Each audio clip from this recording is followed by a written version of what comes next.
Good evening प्रिय विद्यार्थियों, स्वागत है आपका अभी क्लासेस में। और नई वीडियो की शुरुआत कर रहे हैं आज से आप सुबह के लिए। और आज मैं आपको पढ़ाने वाला हूं हिस्ट्री, और वह भी 12th के बच्चों के लिए। तो अगर आप 12th में हैं और अपनी परीक्षा की तैयारी कर रहे हैं तो ये पूरा का पूरा वीडियो जो है आपके लिए है। आज मैं आपको पढ़ाने वाला हूँ हड़प्पा सभ्यता, जो इतिहास का पहला जो चैप्टर है। वैसे तो हमें 12th के इतिहास में 3 किताबें पढ़ना पड़ता है और इन 3 किताबों में से ये पहला चैप्टर है। बाकी सारे जो चैप्टर्स है वो भी जल्द ही क्लियर करते चलेंगे हम लोग एक एक करके धीरे धीरे। ये इस चैप्टर का पार्ट 1 है और भी इसका पार्ट्स हम लेकर आएंगे। देखिए, इसे हम पार्ट बाय पार्ट छोटे छोटे पार्ट्स में पढ़ लेंगे ताकि आप इसे समझ सकें। पार्ट हम इसलिए किए हैं क्योंकि ना केवल आपको पढ़ना है बल्कि आप एक कॉपी और पेन लेके बैठ जाइए। इसमें जितनी भी चीज़ें हम आपको बता रहे हैं वो सारा चीज़ें क्या होगा, आपका क्लियर होते चलेगा। इस चैप्टर को मैंने इस तरह से जो है सजाया है ताकि जो कह सकते हैं मैप का जहाँ ज़रूरत पड़ रहा है वहाँ मैप लिए हैं, जहाँ पर हमें चार्ट बनाना पड़ रहा है वहाँ पर चार्ट बनाए हैं, और भी पिक्चर्स की मदद से पूरे चैप्टर को हम क्या करेंगे, समझाएंगे। इससे ये होगा कि आप पूरा चैप्टर को आसानी से समझ जाइएगा। और साथ ही अगर आपके बोर्ड में जो ऑब्जेक्टिव एग्जामिनेशन हो रहा है तो ऑब्जेक्टिव के नज़रिए से आप इसे बेहतर तरीके से एक एक पॉइंट को क्लियर कर सकिएगा। वैसे एक बात मैं बता देता हूं कि अभी न्यू जो है सिलेबस आया है जैक बोर्ड के लिए। वैसे तो ये पूरा का पूरा वीडियो सभी बोर्ड के लिए है क्योंकि मैं पूरे चैप्टर को डिटेल से एक्सप्लेन करूंगा। तो अगर आप किसी अन्य बोर्ड से भी हैं तो ये आपके लिए बहुत ज़्यादा फायदेमंद है। वीडियो को लास्ट तक देखिएगा। यहाँ पर एक जैक बोर्ड के लिए एक और चीज़ बताना चाहता हूँ कि जैक बोर्ड में जो है ये टर्म 1 का सिलेबस है, ठीक है। तो अगर आप टर्म 1 में परीक्षा तैयारी करना चाहते हैं तो इस वीडियो को लास्ट तक देखिएगा, क्योंकि ईंट, मनके तथा अस्थियां, जिसे हम लोग हड़प्पा सभ्यता के नाम से जानते हैं, ये पहला चैप्टर टर्म 1 में आपका आएगा। अब आपको समझ में आ गया होगा कि टर्म 1 में हमें क्या पढ़ना है। आइए थोड़ी सी जानकारी देते हैं आपको इतिहास के बारे में। देखिए, प्राचीन भारत की अगर हम इतिहास करें तो इसे हम लोग 3 भागों में बांट सकते हैं। पहला जो है हम उसे प्राग ऐतिहासिक काल कहेंगे, दूसरा जो है उसे आदि ऐतिहासिक काल कहेंगे, और तीसरा जो है ऐतिहासिक काल कहेंगे। ये जो प्राग ऐतिहासिक काल होता है इसमें पूरा पाषाण काल, मध्य पाषाण काल और नव पाषाण काल, जिसे हम पाषाण काल के नाम से जानते हैं, इसके बारे में पढ़ते हैं। इन तीनों को पाषाण काल कहते हैं। पाषाण काल कुछ नहीं है, एक ऐसा समय है जब मानव जो है वो पत्थरों का औजार बना करके जीवन को व्यतीत कर रहा था। उस समय को हम पाषाण काल कहते हैं। पाषाण काल के बाद जो एक अगला समय आता है उसे हम आदि ऐतिहासिक काल कहते हैं, और इसी में अपना हड़प्पा सभ्यता आता है।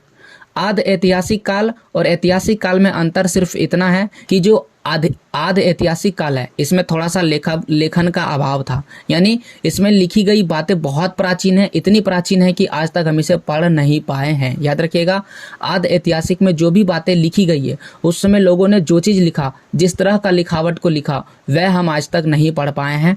जबकि ऐतिहासिक काल में लिखी हुई बातों को हमने क्या कर लिया है, पढ़ लिया है। अब आपको समझ में आ गया होगा कि हड़प्पा सभ्यता इतिहास के किस खंड में आता है। हड़प्पा सभ्यता का काल निर्धारण 2600 ईसा पूर्व से लेकर के 1900 ईसा पूर्व तक जो है सर्वमान्य किया गया है। ये ईसा पूर्व क्या होता है, समय कुछ इस तरह से टाइम चार्ट चलता है। यहाँ पर आप समझ लीजिए 0 है, 0 से इस ओर की गिनती को हम कहते हैं ईसा पूर्व, ईसा पूर्व। और इस ओर की गिनती को कहेंगे ईसवी सन, ईसवी सन, याद रखिएगा। और अभी हम लोग किस में चल रहे हैं, अभी हम लोग ईसवी सन में चल रहे हैं। 1 2 3 4 5 6 इस तरह करके यहाँ पर 2000 होगा, फिर 2001 2002 2022। तो 2022 किस में आ रहा है, ईसवी सन में आ रहा है। लेकिन ईसा मसीह के जन्म के पूर्व की घटना को हम लोग ईसा पूर्व कहते हैं। और ईसा पूर्व में 1 2 3 4 5 यह भी 1000 2000 5000 लाख तक चलता है, क्योंकि गिनती इसमें उल्टा चलता है, 1 2 3। तो जब आप इधर से वापस आइएगा तो होगा 3 2 1। तो इसीलिए यहाँ पर 2600 होगा, फिर आपका 2500 होगा, फिर आपका 2400 होगा। तो इस तरह करते करते आप 2600 ईसा पूर्व से किस में आइएगा, 1900 ईसा पूर्व में आइएगा। अब आपको समझ में आ गया होगा कि यहाँ पर तारीख इस तरह से क्यों लिखा गया है। आगे बढ़ते हैं। हड़प्पा सभ्यता का कुछ इस प्रकार से मैप आपके सामने बनेगा। इसमें से ये जो भाग है ये गुजरात का, अपना प्यारा भारत का गुजरात राज्य है, और इस और आपका जो है जम्मू एंड कश्मीर है। तो जम्मू एंड कश्मीर, और यहाँ पर कौन सा राज्य है, यहाँ पर गुजरात है। और ये जो इलाका आपको दिख रहा है ये पाकिस्तान का है, जिसमें से ये पश्चिमी पाकिस्तान है और ये अपना प्यारा भारत है। तो ये जो लाइन आपको मैं अभी खींच रहा हूँ, इस लाइन से भारत और पाकिस्तान क्या हो जाता है, अलग हो जाता है। एक तरफ भारत हो जाता है और एक तरफ हो जाता है पाकिस्तान। अब हम कलर चेंज करते हैं और अन्य अलग अलग बहुत ही महत्वपूर्ण स्थानों को देखते हैं। हड़प्पा सभ्यता में सबसे पहला खोजा गया स्थान कौन सा था? हड़प्पा था, जो यहाँ पर है रावी नदी के किनारे, इसलिए इस सभ्यता को हड़प्पा सभ्यता कहते हैं। हड़प्पा सभ्यता के अलावे अन्य महत्वपूर्ण स्थान इस प्रकार से, जैसे यहाँ पर आपको मोहनजोदाड़ो दिख रहा होगा, यहाँ पर सुतकाहो लिखा है, ठीक है, या सुतका गेंडोर भी इसे कहते हैं। यहाँ पर देखिए चन्हूदड़ो मिल रहा होगा, ये देख सकते हैं यहाँ पर कालीबंगा राजस्थान में है, बनावली, आलमगीरपुर, यहाँ पर आप देख सकते हैं रोपड़ है, यहाँ पर आपको दिख रहा होगा मांडा, ये जो स्थान है ये है लोथल, ठीक है। ये देखते हैं सुरकोटदा, धोलावीरा और देसलपुर, रोजदी, रंगापुर और अलग अलग स्थान जैसे कि ये रहा जुदिर जोड़ो, ठीक है, फिर डावरकोटी और इस तरह से अलग अलग स्थान है। यहाँ पर कौन सी नदी बहती है? यहाँ पर नदी बहती है सिंधु नदी, ये रहा सिंधु नदी, आप देख सकते हैं ये जो नदी बह रही है ये कौन सी नदी है? ये सिंधु नदी। सिंधु नदी का अधिकतर भाग पाकिस्तान में है, कुछ भाग भारत में है और ये बहते हुए यहाँ पर सागर है जिसका नाम है अरब सागर, यहाँ पर आकर के मिल जाती है। और इस सिंधु नदी में कई और नदियाँ आकर के मिलती है, जैसे कि रावी नदी, सतलज नदी, इसके बाद रावी, सतलज, झेलम, व्यास, तो 5 नदियाँ कुल मिलाकर के मिलती है। चूंकि ये सभी स्थान सिंधु नदी के किनारे है, इसलिए इसे हम सिंधु घाटी सभ्यता कहते हैं। तो पहला नाम हम लिख देते हैं हड़प्पा सभ्यता। तो हड़प्पा सभ्यता क्यों कहते हैं? क्योंकि सबसे पहला खोजा गया स्थान था हड़प्पा, इसलिए हम इसे हड़प्पा सभ्यता कहते हैं। दूसरा है हम इसे सिंधु घाटी सभ्यता कहते हैं, सिंधु घाटी सभ्यता। तो क्यों सिंधु घाटी सभ्यता कहते हैं? क्योंकि ये सिंधु नदी के किनारे था। क्योंकि ये सिंधु नदी के किनारे है, इसलिए हम इसे कभी कभी शॉर्टकट में सिंधु सभ्यता भी कह देते हैं। सिंधु सभ्यता में अलग अलग स्थान बहुत ज़्यादा महत्वपूर्ण हैं। सभी स्थान को किसी एक व्यक्ति ने नहीं बल्कि अलग अलग व्यक्तियों ने खोजे हैं, इसलिए इन सब का बहुत ज़्यादा महत्व है, आपको नाम भी याद रखना पड़ेगा। आइए सबसे पहले हड़प्पा के बारे में बात करते हैं। ये रहा हड़प्पा, और हड़प्पा कौन सी नदी के किनारे है? परीक्षा में आपसे ऑब्जेक्टिव में पूछा जाएगा तो आप बोलिएगा हड़प्पा रावी नदी के किनारे है। हड़प्पा की खोज किस व्यक्ति ने किया या किस खोजकर्ता ने किया था, किस उत्खननकर्ता ने किया था? तो इसका नाम है दयाराम साहनी, दयाराम साहनी। इनके द्वारा और साथ ही साथ माधो स्वरूप वत्स, इन दोनों के द्वारा किसका खोज किया गया था? हड़प्पा सभ्यता। कब खोजा गया था? 1921 में सर्वप्रथम यही स्थान खोजा गया था। हड़प्पा कहाँ पर है? तो हड़प्पा भारत में नहीं है बल्कि ये वर्तमान पाकिस्तान में है। पाकिस्तान का मोंटीगोमरी जिला, यहाँ पर आपको हड़प्पा मिल जाएगा। दूसरा स्थान है मोहनजोदड़ो। मोहनजोदड़ो कहाँ पर है? ये सिंधु नदी के किनारे है। और इनका खोज किसने किया था? तो इनका खोज किया था रखाल दास बनर्जी। रखाल दास को हम लोग RD भी कहते हैं, याद रखिएगा RD, R for Rakhal, D for Das, Rakhal Das, और ये बनर्जी का बनर्जी, ठीक है। तो कभी कभी आपको RD बनर्जी भी लिखा हुआ रहेगा, तो आप समझ जाइएगा रखाल दास बनर्जी लिखा गया है। कब खोजा गया था? 1922 में। और ये कहाँ पर है? यह भी स्थान पाकिस्तान में है, पाकिस्तान का सिंध प्रांत का लरकाना जिले में मौजूद है। अगला स्थान है चन्हूदड़ो। चन्हूदड़ो किस नदी के किनारे है? तो चन्हूदड़ो सिंधु नदी के किनारे है। इसको किसने खोजा? इसको खोजा है गोपाल मजूमदार ने। कब खोजा है? 1931 में। कहाँ पर है? यह भी सिंध प्रांत में है, और आपको बता चुके हैं सिंध प्रांत कहाँ पर है। सिंध प्रांत है पाकिस्तान में। ओके, अगला चौथा स्थान देखते हैं लोथल। लोथल कहाँ पर है? लोथल जो है वह भोगवा नदी के किनारे है। और ये इस स्थान को किसने खोजा है? रंगनाथ राव ने। कब? 1955 से लेकर के 1962। तो सबसे पहले 1955 में उन्होंने खोजा सर्वप्रथम, और फिर 1962 में और भी ज़्यादा इसको एक्सप्लोर किया। यह कहाँ पर है? यह है गुजरात। गुजरात का अहमदाबाद जिला। तो गुजरात कहाँ पर है? गुजरात है भारत में। तो ये भारत में एक स्थल आपको बताएं, तो आपको समझ में आ रहा होगा। तो इसे आप स्क्रीनशॉट लेकर रख लीजिए और इसे बाद में आप नोट कर लीजिएगा कॉपी में। आगे बढ़ते हैं। अगला स्थान देख सकते हैं रोपड़ है। रोपड़ कहाँ पर है? रोपड़ सतलुज नदी के किनारे है। इसको किसने खोजा? यज्ञदत्त शर्मा ने, यज्ञदत्त शर्मा। कब? 1953 में और 1965 में, माफ कीजिए 1956 लिखा गया है। यह कहाँ पर है? यह पंजाब का रोपड़ जिला में है। तो पंजाब कहाँ पर है? पंजाब है भारत में। तो इस आधार पर रोपड़ भी भारत में है। अगला स्थान है कालीबंगा। कालीबंगा जो है वह घग्गर नदी के किनारे है। BV लाल एवं BK अय्यर द्वारा इसे खोजा गया है। कब? 1953 में। यह स्थान कहाँ पर है? यह स्थान है राजस्थान का हनुमानगढ़ जिला। तो राजस्थान कहाँ पर है? भारत, तो यह स्थान भी भारत में मौजूद है। अगला है धोलावीरा। धोलावीरा नदी के किनारे तो नहीं है, इसलिए यहाँ नदी वाला में डैश छोड़ दिया गया। खोजा किसने है? रविंद्र सिंह बिष्ट ने। रविंद्र सिंह बिष्ट ने कब खोजा है? 1990 से 1991 में। कहाँ पर यह स्थान है? यह स्थान गुजरात में है। गुजरात का एक जिला है जिसे कच्छ जिला के नाम से जाना जाता है, यहीं पर यह मौजूद है। धोलावीरा किस नदी के किनारे है? यह किसी भी नदी के किनारे नहीं है। तो अब आपको सारे समझ में आ गए होंगे कौन कौन से स्थान कहाँ पर है। आप इसे कॉपी में जरूर लिखिएगा। अब आइए आगे बढ़ते हैं। देखिए, केवल हमें स्थान के बारे में नहीं पढ़ना है, बल्कि उन स्थानों में, या जो हड़प्पा है, इन स्थानों में और क्या मिला। जैसे कि यहाँ पर आपको हड़प्पा दिख रहा होगा, ठीक है। अगर हम सारे इरेज कर दें तब आपको इजीली समझ में आएगा कि ये जो, अगर आप हड़प्पा देखें तो हड़प्पा आपको रावी नदी, यहाँ पर देखिए एक नदी बह रही है, रावी नदी के किनारे है। उसी प्रकार से अगर हम मोहनजोदड़ो आपको दिखाएं तो आप देख सकते हैं यहाँ सिंधु नदी बह रही है, सिंधु नदी के किनारे है। चन्हूदड़ो की बात करें तो यह भी आपको सिंधु नदी के आसपास दिख रहा होगा, ओके। लेकिन अगर हम यहाँ लोथल की बात करें तो लोथल कौन सी नदी के किनारे है? आप देखिए यहाँ पर लोथल के बारे में लिखा हुआ है, यह भोगवा नदी के किनारे है गुजरात में। तो यहाँ पर जो नदी बह रही है वो कौन सी नदी है? भोगवा नदी। उसी प्रकार से यहाँ पर आप देख सकते हैं यह कालीबंगा है, और कालीबंगा किस नदी के किनारे है? ये नदी है सतलुज नदी, सतलुज नदी के किनारे है। तो इसीलिए सभी के जगह पर आपको जो है नदी के नाम लिखे मिलते हैं, और जो नदी के किनारे नहीं है, क्योंकि कुछ स्थान नदी के किनारे नहीं है, तो उनका नाम नहीं लिखा गया है। अब आइए और भी परीक्षा की दृष्टि से महत्वपूर्ण बातों को करते हैं। तो क्या है अगला? हड़प्पा। हड़प्पा कि हम कैसे जाने कि ये ऐतिहासिक स्थल है? क्योंकि वहाँ पर उस समय के कुछ स्थान, कुछ चीज़ें मिली है। जैसे कि वहाँ पर मुहर मिला है, और ये पुराना मुहर, सबसे पुराना मुहर मिला, और इसमें अभिलेख है, मतलब कि इसमें कुछ लिखा हुआ है, कुछ इस प्रकार का मुहर हमें मिला। अन्नागार मतलब अन्न रखने का घर मिला, बहुत ही बड़ा। फिर हमें ऐसा लगा कि ये स्थान एक प्रकार का दुर्ग है। दुर्ग क्या है? एक रक्षा प्राचीर है। तो दुर्ग कैसा होता है? आप इस इमेज में देख सकते हैं, एक ऊंचे स्थल पर टीला में बसा हुआ जगह को दुर्ग कहते हैं। ये मान लेते हैं कि एक बहुत बड़ा एरिया है, और इस बहुत बड़े एरिया में यहाँ पर कोई पहाड़ होगा, तो इस पहाड़ पर जो है, यहाँ पर अगर कोई किला बना दिया गया, कोई घर बना दिया गया, और वहाँ पर अगर कोई रह रहा है, तो वह क्या कहलाएगा? दुर्ग कहलाएगा। क्योंकि दुर्ग से चारों ओर नज़र रखी जा सकती है और चारों ओर को देखा जा सकता है, इसलिए हड़प्पा भी एक तरह का दुर्ग था। यहाँ पर शंख के बैल मिले हैं, शंख के बने हुए बैल, बैल तो हम सभी जानते हैं।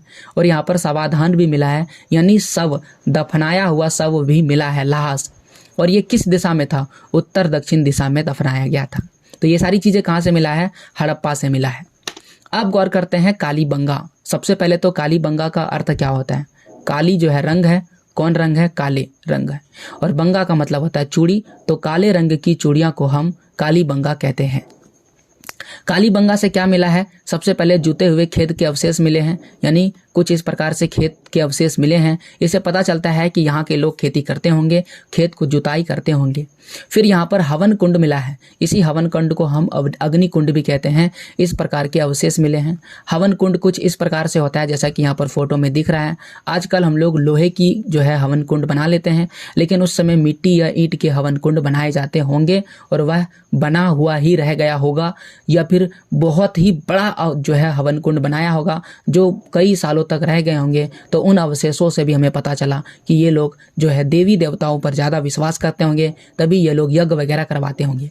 और जो देवी देवता यानी भगवान में विश्वास करते हैं, वह किस पे विश्वास करते हैं? भूत प्रेत में भी विश्वास करते हैं।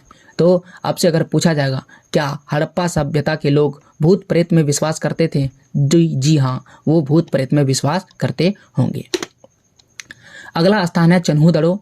तो चन्हूदड़ो की क्या विशेषता है? यहाँ पर और भी क्या चीज़ें मिला है? चन्हूदड़ो जो है वो एक औद्योगिक शहर था, यानी यहाँ पर कुछ छोटे मोटे फैक्ट्री होंगे, जो आजकल के तरह आधुनिक फैक्ट्री तो नहीं होगा, लेकिन शिल्प जैसे हाथ से जो चीज़ बनाई जा सकती है वो ज़्यादातर सामान यहीं बनता होगा, इसलिए यह एक प्रकार का औद्योगिक केंद्र था। ज़्यादातर शिल्प उत्पादन के जितने भी कार्य होते होंगे, चाहे वो औजार बनाने का कार्य हो, गहने बनाने का कार्य हो, पत्थर से कोई भी चीज़ बनाने का काम हो, मुहर बनाने का कार्य हो, जितने भी कार्य होते होंगे वह चन्हूदड़ो में होता होगा। यहाँ पर वक्राकार ईंटें मिला है। देखिए ये कैसा है? ये एक सपाट ईंट है। और वक्राकार ईंट कैसा होता है? ऐसा करके आप कहीं ना कहीं शहरों में देखे होंगे कि कोई डिजाइनदार ईंट लगाया जाता है। इस प्रकार की ईंट को हम वक्राकार ईंट कहते हैं। ओके, और ये वक्राकार ईंट क्यों लगाया जाता है? तो कहीं पर डिजाइन या कई और आकृति बनाने के लिए वक्राकार ईंट का प्रयोग किया जाता है। तो ऐसी ईंटें कहाँ मिला है? चन्हूदड़ों से। फिर आता है प्राक हड़प्पा या जुक्कर झागर बस्ती। ये क्या होता है? देखिए, सभी जगह तो मकान सही तरीके से मिले हैं, लेकिन चन्हूदड़ों का जो मकान है वो ढह गया था। जैसे मान लेते हैं कि एक जो है कोई ग्रामीण परिवार है और उस ग्रामीण परिवार के पास एक मिट्टी का मकान है, ठीक है, समझने की कोशिश कीजिए। तो एक मिट्टी का मकान है और वह इस मिट्टी के मकान में रह रहा था। अब उन्होंने क्या कर लिया? एक पक्के का मकान बना लिया। उन्होंने एक अच्छा सा पक्का मकान बना लिया। अब वो क्या करेंगे? इस मिट्टी के मकान को छोड़ देंगे और इस मिट्टी के मकान को छोड़ करके वो इस पक्के मकान में आ जाएंगे। तो ये जो घर जो छोड़ देंगे, ये क्या होगा? कुछ दिन के बाद ढह जाएगा। जो ढह जाएगा वह झुक्कर झागर बन जाएगा। क्या बन जाएगा? झुक्कर झागर। और आपके गांव में ऐसे कई सारे मकान होंगे जो लोग छोड़ दिए होंगे और छोड़ करके किसी दूसरे मकान में शिफ्ट कर गए होंगे। तो ऐसा कहा जाता है कि चन्हूदड़ों जो है वह सबसे पुराना होगा, सबसे पहले लोग यहीं बसे होंगे, इसलिए यहाँ पर सबसे ज़्यादा पुराना यानी प्राक हड़प्पा इसी को कहते हैं। प्राक हड़प्पा का मतलब ये सबसे पुराना हड़प्पा था। सबसे पहले लोग यहीं बसे होंगे, सबसे ज़्यादा पुराने मकान यहीं पर मिले हैं। तो झुक्कर झागर बस्ती कहाँ से मिली है? यहीं से मिला है। और इसका मतलब है कि लोग पहले यहीं बसे होंगे, फिर उन्होंने अच्छे अच्छे मकान बनाने शुरू किए और इन्होंने पुराने घर को छोड़ दिया। अगला स्थान है लोथल। और लोथल क्या था? लोथल एक बंदरगाह था। बंदरगाह क्या होता है? आइए सबसे पहले मैं आपको मैप में लोथल दिखाता हूँ। तो ये अगर आप मैप देख रहे हैं तो ये जो स्थान दिख रहा है ये क्या है? ये हड़प्पा सभ्यता। ये जो आपको कलर में दिख रहा है ये हड़प्पा सभ्यता है। और इसमें ये जो लाइनें आपको दिख रही है ये सिंधु नदी है। और यहाँ पर आपको दिख रहा होगा लोथल जो गुजरात में है। और यहाँ से आसानी से समुद्र के रास्ते कहीं पर भी जाया जा सकता है, ठीक है। ये सुतका गेंडोर ये किसका? हड़प्पा सभ्यता का ही स्थल है। और इससे आप कहीं भी आ जा सकते हैं जहाज के माध्यम से, क्योंकि यहाँ पर केवल और केवल पानी ही पानी है। अब आपको समझ में आ गया ये लोथल है। और जो समुद्र के किनारे स्थान होता है वो उस स्थान को बंदरगाह कहते हैं। देखिए बंदरगाह होता क्या है? जहाँ पर पानी वाला जहाज रुकता है उसे हम बंदरगाह कहते हैं, और जहाँ पर हवाई जहाज रुकता है उसे हम एयरपोर्ट कहते हैं। तो एयरपोर्ट AIR पोर्ट, उसी प्रकार से इंग्लिश में होता है CPORT पोर्ट, सी पोर्ट। एयरपोर्ट में हवाई जहाज रुकता है और सी पोर्ट में पानी वाला जहाज रुकता है, और इस पानी वाले जहाज को हम हिंदी में बंदरगाह कहते हैं। तो लोथल क्या था? एक बंदरगाह वाला नगर था। यहाँ से दूसरे जगह पर सामान को बेचा जाता था और दूसरे जगह से सामान को लाया जा सकता था। इसलिए यहाँ पर एक फारस जो है जगह है उसका मुहर मिला है। जहाँ पर आज ईरान देश है ना, वहाँ पर इतिहास में जगह का फारस था। उसका नाम क्या था? फारस था। तो ईरान जो है वो फारस ही था एक तरह से, आप समझिए। तो उनसे भी इनका क्या था? जो है व्यापार होता था। वहाँ का मुहर यहाँ पर मिला, मुहर मिला। मुहर समझ रहे हैं ना? फारस का मुहर हमारे देश में मिल गया लोथल में। तो इससे क्या पता चलता है कि वहाँ और यहाँ के लोग एक दूसरे के साथ व्यापार करते थे। साथ ही साथ ये एक प्रकार का शिल्प उद्योग था, यानी यहाँ शिल्प से जुड़ी हुई वस्तुएं बनाई जाती थी। यानी यहाँ माला वगैरह हो गया या कोई और भी चीज़ें जो जरूरी चीज़ें थे वो बनाया जाता था। यहाँ पर एक और चीज़ मिला था, कार्नेलियन पत्थर। ये पत्थर क्या होता है? इस पत्थर का प्रयोग माला बनाने में किया जाता है। तो ये पत्थर कहाँ मिला है? लोथल से ही मिला है। साथ ही साथ यहाँ पर अग्नि वेदिकाएं मिली है। तो अग्नि की वेदिकाएं मिली है, तो इससे पता चलता है ये लोग भी पूजा पाठ करते हैं। इससे और भी चीज़ें पता चलता है कि ये लोग धार्मिक विश्वास रखते थे। तो आप सभी जगह इस तरह की चीज़ें मिल रहा है। घोड़े की मृण मूर्तियाँ मिली है। मृण का मतलब होता है मिट्टी और मूर्ति का मतलब होता है मूर्ति। तो घोड़े की मिट्टी की बनी हुई मूर्ति यह भी कहाँ भी मिला है? लोथल से मिला है। फारस की मुहर के साथ साथ यहाँ पर चावल के ही साक्ष्य मिले हैं, बाजरा के भी अवशेष मिले हैं। तो इससे पता चलता है कि ये लोग चावल को उगाने के लिए जानते थे, बाजरा को उगाने के लिए जानते थे, अच्छा ये खेती करने के लिए भी जानते होंगे। बनवाली एक ऐसा जगह है, अगला जो जगह है बनवाली है। यहाँ पर अच्छे किस्म के जौ मिले हैं। जौ, जिस तरह से चावल और बाजरा होता है उसी प्रकार से एक फसल है जौ। तो जौ के भी अच्छे किस्म के साक्ष्य कहाँ मिले हैं? बनवाली से मिले हैं। मिट्टी से बनी हल मिला है। हल जो खिलौना बना होगा, मिट्टी का हल आप लोग देखे होंगे, हल और बैल। तो ये मिट्टी का छोटा सा खिलौना मिला था, हल की आकृति। तो इसका अर्थ यह है कि ये लोग हल से भी परिचित होंगे, तभी तो उसका खिलौना मिल रहा है। आज अगर आप मार्केट में जाइएगा तो गाड़ियों के खिलौने मिल रहे हैं, एरोप्लेन के खिलौने मिल रहे हैं, यहाँ तक कि रॉकेट तक के खिलौने मिल जाएंगे। इसका मतलब है कि वो सारी चीज़ें हमारे पास अवेलेबल है, उन सब चीज़ का हम प्रयोग कर रहे हैं, इसलिए उनके खिलौने भी अवेलेबल है बाजार में। उसी प्रकार से बनवाली में मिट्टी के हल के खिलौने मिले हैं। इसका मतलब कि वो लोग हल बनाने के लिए जानते थे। लेकिन बनवाली में एक चीज़ का अभाव था, वह है नालियों का अभाव। याद रखिएगा, हड़प्पा सभ्यता एक ऐसा बढ़िया सभ्यता था जहाँ पर नाली को बेहतर तरीके से विकसित किया गया था। घर का पानी पहले नाली में आता था और फिर नाली से वह पानी बड़े क्षेत्र में चला जाता था और फिर वह नदी के माध्यम से समुद्र में मिल जाता था। तो नाली बेहतर थी, साफ सफाई का विशेष ध्यान रखा जाता था। लेकिन बनवाली एक ऐसा जगह था जहाँ पर नालियों का बिल्कुल भी अभाव मिला, यहाँ पर उतना ज़्यादा नाली नहीं मिला। अगला स्थान है धोलावीरा। धोलावीरा भारत का ये सबसे बड़ा स्थल है। देखिए, जब तक भारत और पाकिस्तान एक था तब तक तो जो हड़प्पा है वो बेहतर स्थल था, मोहनजोदड़ो ये सारे बड़े स्थल थे। लेकिन आज़ादी के बाद 1947 के बाद जो भारत और पाकिस्तान का बंटवारा हुआ तो हड़प्पा सभ्यता के कई बड़े स्थल और हड़प्पा सभ्यता का अधिकतम क्षेत्र कहाँ चला गया, वह चला गया पाकिस्तान में, और भारत के पास भी कुछ क्षेत्र बचा हुआ रह गया। तो कुछ और भी खोज होते रहा और कुछ खोज होने के बाद हमें एक स्थल मिला धोलावीरा, और यह धोलावीरा हड़प्पा से भी सबसे बड़ा स्थल था और यह भारत का सबसे बड़ा स्थल है। कहाँ पर? धोलावीरा। कृत्रिम जलाशय है, यानी मानव द्वारा बनाया गया जलाशय जहाँ पर पानी को रोक करके रखा जा सकता है। पत्थर निर्मित रक्षा प्राचीर, यानी पत्थरों से बना हुआ रक्षा के लिए यहाँ पर चारों तरफ से दीवार बनाया गया है जो पत्थरों से बना हुआ है। किससे बना है? पत्थरों से बनाया गया दीवार है। तो इस प्रकार से धोलावीरा जो है पत्थरों से बना हुआ एक प्राचीर है और भारत का सबसे बड़ा स्थल है। अब आपको ये सारी चीज़ें, सारे स्थल के बारे में समझ में आ गया होगा। अब आते हैं मोहनजोदड़ो के बारे में। यह जो मोहनजोदड़ो है, आपको तो मैप में मैंने दिखा दिया मोहनजोदड़ो कहाँ पर है। ये रावी नदी के किनारे है, सॉरी माफ़ कीजिए, सिंधु नदी के किनारे है। मोहनजोदड़ो का सही में अर्थ होता है मुर्दों का टीला। तो आपसे सवाल पूछेगा कि मुर्दों का टीला किसे कहते हैं, तो मोहनजोदड़ो। मोहनजोदड़ो को जो है हम क्या कहते हैं, मुर्दों का टीला कहते हैं, मोहनजोदड़ो। ठीक है, रो में गौर होगा, मोहनजोदड़ो। यहाँ पर हमें क्या क्या चीज़ें मिला? सबसे नियोजित बसा हुआ अगर कोई शहर था, अगर कोई नगर है तो वो कौन है? मोहनजोदड़ो। सबसे बढ़िया तरीके से बसा हुआ, सड़कें बनी हुई है, नालियाँ बनी हुई है, घर भी अच्छी तरह से बना हुआ है। ये कहाँ पर है? मोहनजोदड़ो में। यहाँ पर हमें अन्नागार मिला, अन्न रखने के लिए, अनाज रखने के लिए बड़ा बड़ा घर मिला। स्नानागार मिला, स्नानागार नहाने के लिए बड़े बड़े जो है जलाशय बनाए गए थे। तो हो सकता है कि ये सारे बहुत ही बड़े जलाशय बनाए होंगे धार्मिक के लिए, या फिर देखिए नहाने के लिए सबके घर में, सभी के घर में नहाने के लिए जो है कुएं थे, नहाने के लिए घर था। लेकिन कुछ ऐसे बड़े बड़े जलाशय बनाए गए थे जहाँ पर सभी लोग एक साथ आकर के नहा सके। तो हो सकता है किसी धार्मिक या फिर किसी प्रकार से सार्वजनिक स्नान के लिए ऐसा जगह बनाया होगा। यहाँ पर एक नर्तकी मिली। नर्तकी मतलब होता है नाच, नाच करने वाली मूर्ति। तो नर्तकी मतलब एक ऐसा मूर्ति मिला है जो नाचते हुए है। ठीक है, कुछ इस प्रकार से मूर्ति होगी और ये इस प्रकार से ही कुछ मिला है, ऐसे करके नाच रहा है। ठीक है, तो ऐसे नाचते हुए एक मूर्ति मिली है, नर्तकी लड़की है। और ये किस चीज़ की है? कांसे की मूर्ति है, कांसे की मूर्ति है। यहाँ पर स्तूप मिला है। टीला, टीला कुछ नहीं बल्कि ढेर है, इस तरह का ढेर है। यह भी कहाँ मिला है? यह भी मोहनजोदड़ो से ही मिला है।